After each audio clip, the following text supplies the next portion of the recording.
你有沒有想過，我們辛辛苦苦存了一輩子的錢，如果哪天它突然不值錢了，我們還剩下什麼？很多人会说这不可能，政府不会让它崩掉的。但你仔細看看，從疫情開始，物價像坐了火箭，房子價格也跟着往上竄，手裡的錢越來越薄。可沒人告訴你，這不只是通貨膨脹，這簡直就是整個制度在悄悄偷走你的財富。你以為是自己不夠努力，不夠省錢？不是，因為他們在拼命印鈔票，而你在拼命努力，拼命省。穩定幣到底是什麼？說白了，它不是投資，也不是讓你去賭一把，它更像是在法幣失控時給你的一張救命符。想想看，以前沒有紙幣的時候，大家用金條買菜不方便，所以才發明了飯票。現在呢，美元這個曾經的信仰也快撐不住了，所以才有了像 USDT 這樣的東西。當你發現那些新興國家欠了錢可以隨便印鈔票，而你欠錢卻只能老老實實的還現金時，穩定幣可能就是你唯一還能相信的東西了。今天咱們就來好好聊聊幾件事：錢到底有沒有實體價值？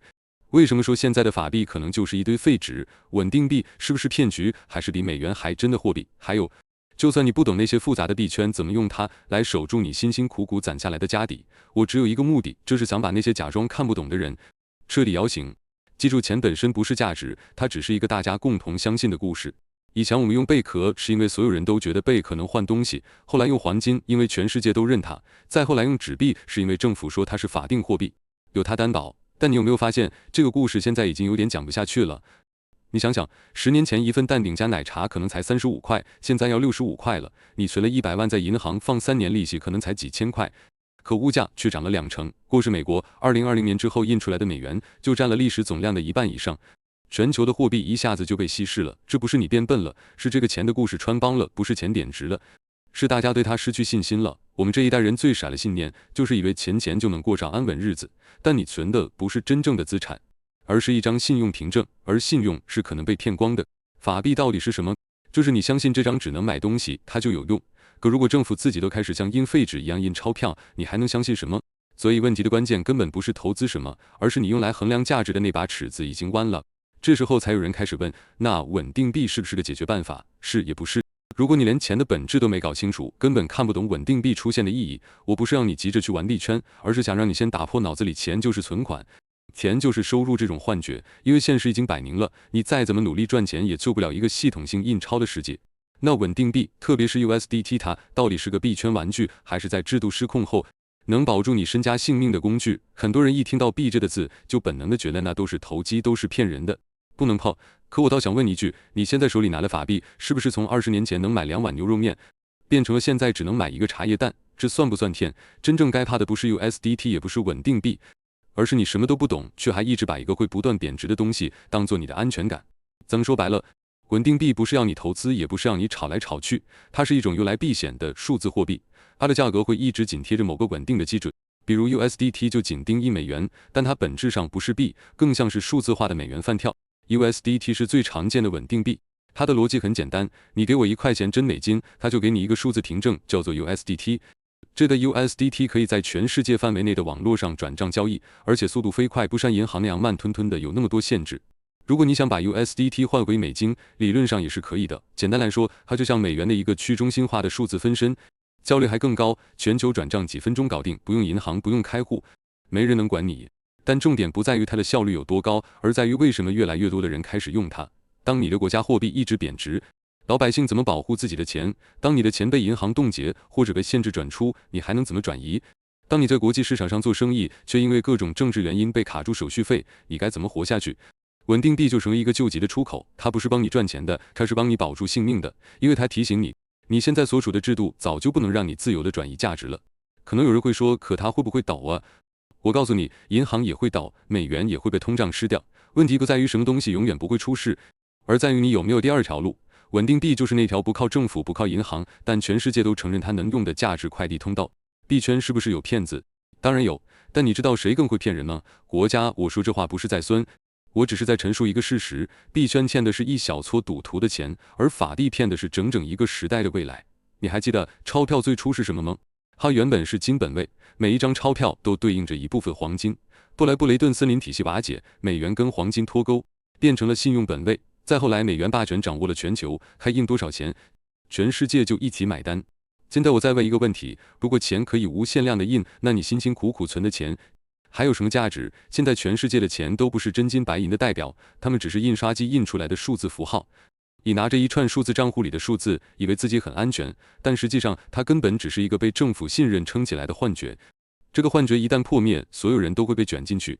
你看看阿根廷貨幣貶值90%，土耳其的幣值崩盤，通貨膨脹到老百姓都吃不上飯，就連美國也開始印鈔到債務違約，用更多的債去填舊債。這樣的世界，你真的還要相信錢存在銀行裡就沒事嗎？穩定幣不是詐騙，它只是給你一條不依賴政府的活路，它只是提醒你，原來除了被偷走，你還有別的選擇。不是每一種幣都值得相信，但至少你應該開始問，為什麼政府可以無限印鈔，而我們卻被教育要省吃儉用？這才是我們今天最想解開的症結。誰在定義你的安全感？如果你曾經也覺得幣圈都是騙局，現在有點清醒了，我希望你能把以前對穩定幣最大的誤解說出來，讓我們一起拆穿這個故事系統，讓更多人醒悟過來。如果到現在還有人覺得穩定幣是詐騙、是炒幣、是幣圈的玩物，我只想問一句，你到底相信的是什麼？是相信政府還是相信機制？你說你相信銀行，可銀行是靠印錢、靠國債、靠你存款周轉的。真相就是法幣根本不像你以為的那麼穩。咱們一條一條清清楚楚的講，不用那些抽象概念，我直接对比給你看。第一，印鈔權限，法幣的印鈔權在哪兒？政府說印就印，沒有任何上限。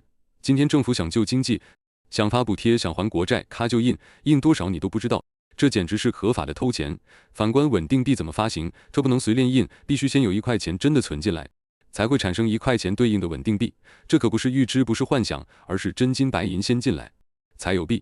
這是一種紀律，一種限制，是你銀行賬戶裡從來沒見過的邏輯。第二，發行原則，法幣靠什麼發行？靠信任，靠國家說我能兌現。但你知道國家欠了多少錢嗎？美國現在國債超過34萬億美元，還在不斷飆升。你信這種信用？而穩定幣怎麼做？它是1對1的美元儲備，你有1塊錢進來，我就放1塊錢在賬上備用，而且這不是說說而已，它是開放給全世界的人查的。第三，透明度，法律的背後是不公開的，是一堆你查不到的債務和決策。每次財政部公告而決策都只給你一個空泛的數字，但穩定幣的每一筆交易、每一次發行、每塊儲備，全部都寫在區塊鏈上，全球同步，不能修改也不能刪除。你可以選擇相信空口承諾，也可以選擇相信公開的賬本，選哪邊你自己決定。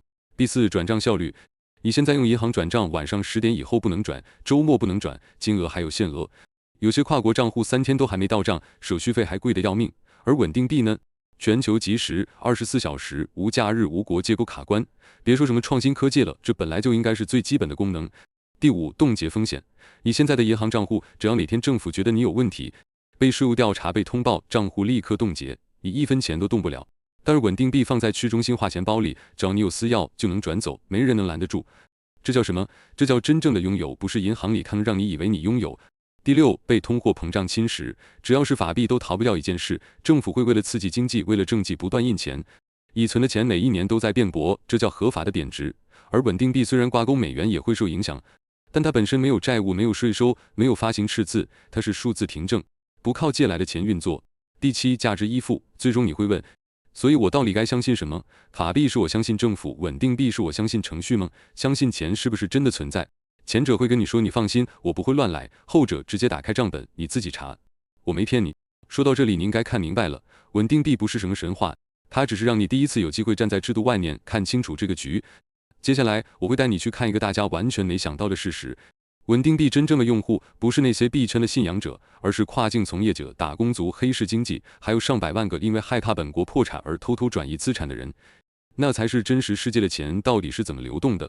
那到底誰在用穩定幣？是炒幣的人嗎？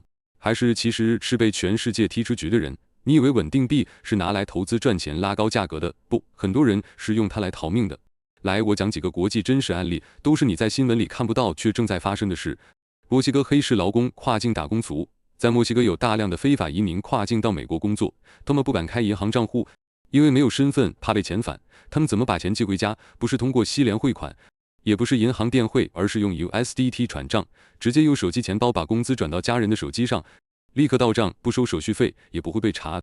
香港資金外逃潮，當香港實施國安法後，資金被全面監控，大量富人和中產階級開始把錢轉到穩定幣裡，再轉出境外，因為這比開離岸賬戶更快，也不用被銀行刁難。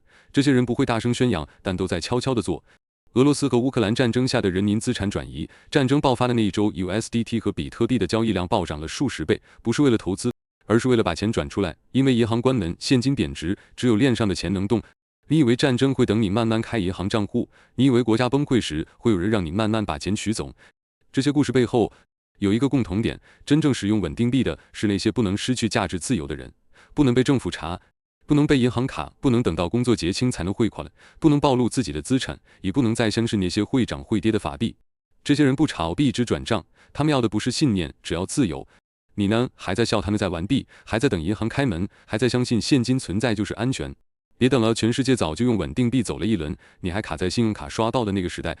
問你一個問題，如果銀行倒了，台幣崩了，你的錢會去哪裡？大多數人第一時間會說不可能，政府會救。但我告訴你，這句話就是你最危險的幻想。你看看2023年美國硅谷銀行倒閉的例子，那個是號稱全美科技新創最信任的銀行，結果呢，3天內資產被擠兌爆炸倒閉，然後被接管破產程序一條龍。因為這只是金融新聞部，這是一個提醒，連美國都能倒，誰能保證你家樓下那家銀行不會爆？而你之所以不怕，是因為你一直相信一句話：銀行有保障，政府會兌付。但這句話只有在小規模倒閉時才成立。一旦是整個系統出了問題，沒有哪個國家救得起全體人民的賬戶，政府只能保300萬，但你買的房子，中央印鈔就是讓鈔票變薄的，誰來負責？政府救得了1次，能救5次、10次嗎？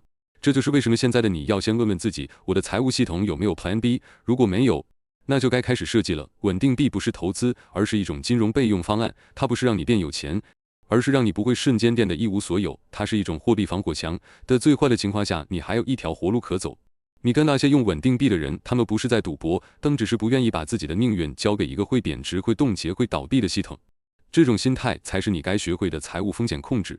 所以你不用今天就去買幣，但你要從今天開始學會把雞蛋放進不會被銀行封鎖的籃子裡。這叫做風險分散，這叫做個人資產防火牆。你不需要炒幣，但你必須懂。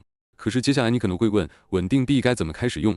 是不是要開戶買幣？其實不是，而是要搞懂風險分層。你可能已經想問了，那我到底該怎麼開始用？先等等，我不是來推銷的，也不是要你趕緊買，而是要先幫你搞清楚一件事：用穩定幣不等於炒幣，更不是把錢隨便丟到網上。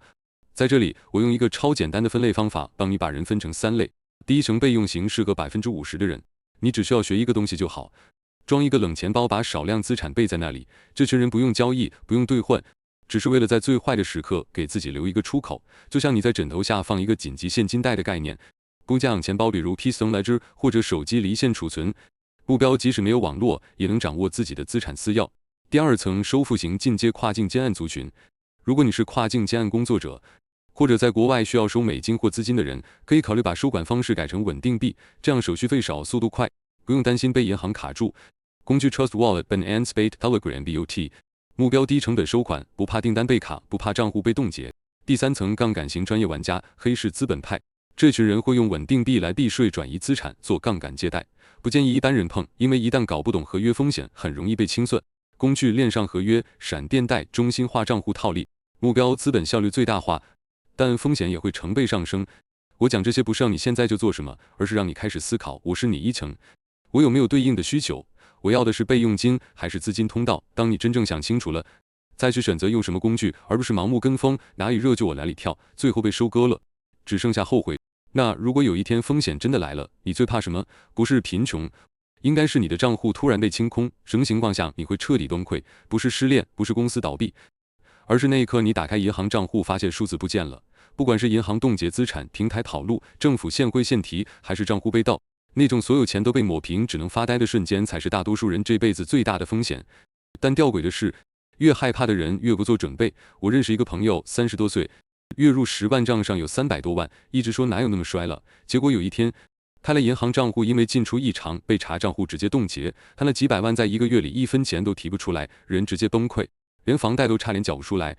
你以為這種事只會發生在詐騙犯或洗錢的人身上？錯了，只要你的資產看得到、查得到、動得了，就可能出事。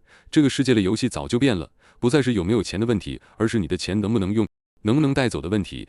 我想邀請你現在思考一下，你最怕哪一種財務風險？是賬戶被凍結、平台倒閉、資產被查封，還是家人亂動你的錢？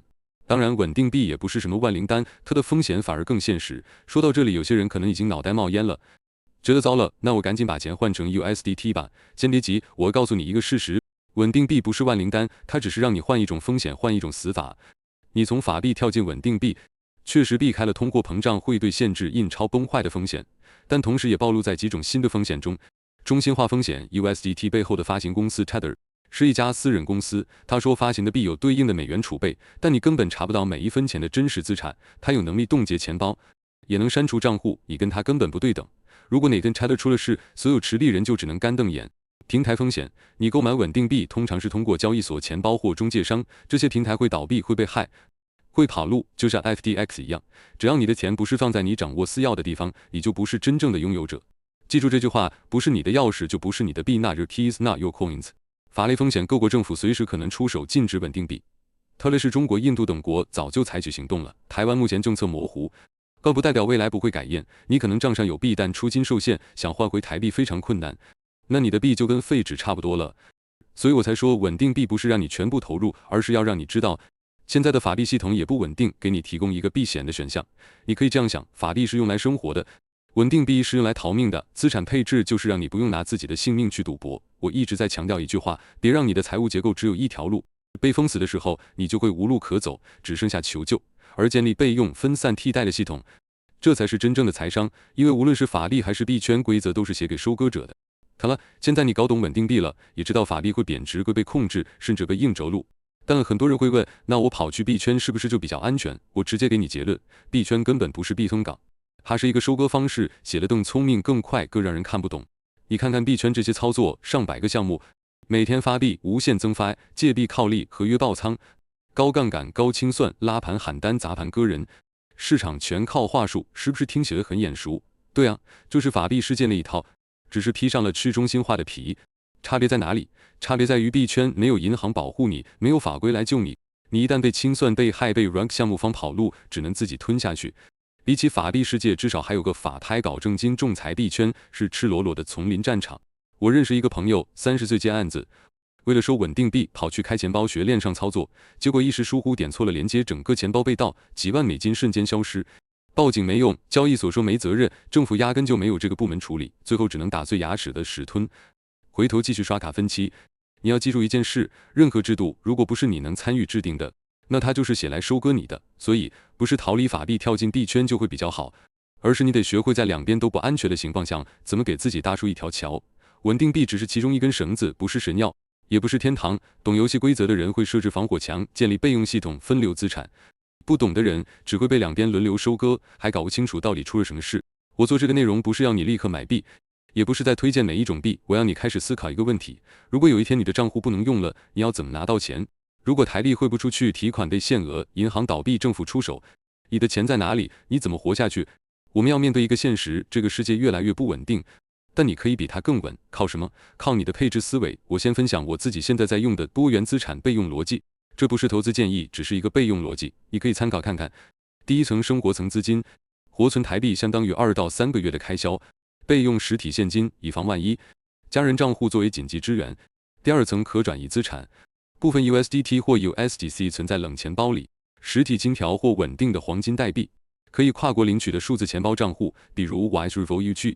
第三層，長線資產與保值配置，海外保單或信託，合法持有的海外房產，規劃海外第二身份，比如馬來西亞 LNM2H 土耳其護照。這種3層配置的目的是什麼？不是為了賺最多，而是為了分散風險，有多個出口，出事的時候有錢可用，有路可走，能夠活下來。這才是真正的財商，這才是你的翻身地圖。不是把錢一股腦的投到哪裡，而是讓錢變成你的武器，而不是你的風險來源。你可以從今天開始畫出自己目前的資產地圖，再問自己，這些資產出了事能不能動，能不能保命，能不能保命？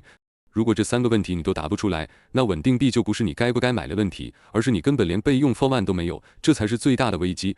很多人卡住不是因為不想準備，而是根本不知道怎麼開始，該配多少現金，多少穩定幣，哪些資產能靠海外，什麼時候該動手，這些問題我都問過，也曾陪着10幾個想翻身卻連一條退路都沒有的老闆走過這個困境。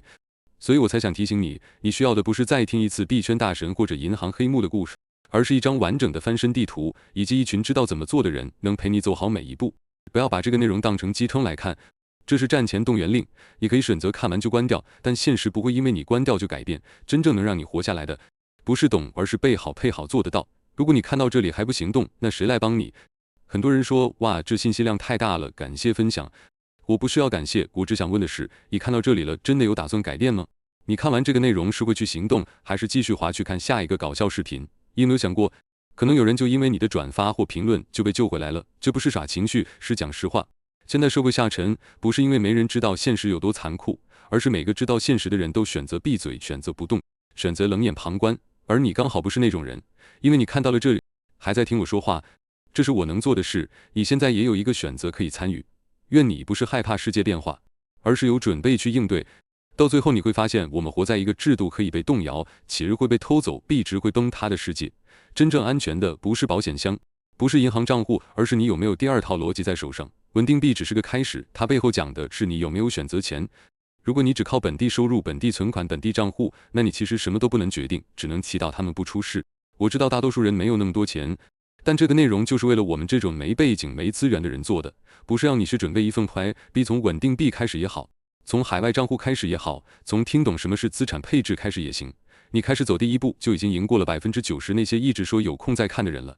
也許你現在還在煩惱下個月怎麼繳房貸、怎麼還債、怎麼還債、怎麼賺錢，但你聽進來了，這些話會留在你心裡，總有一天你一定會用得到。你不用一下改變什麼，但你可以選擇加入一個願意陪你搞清楚的人。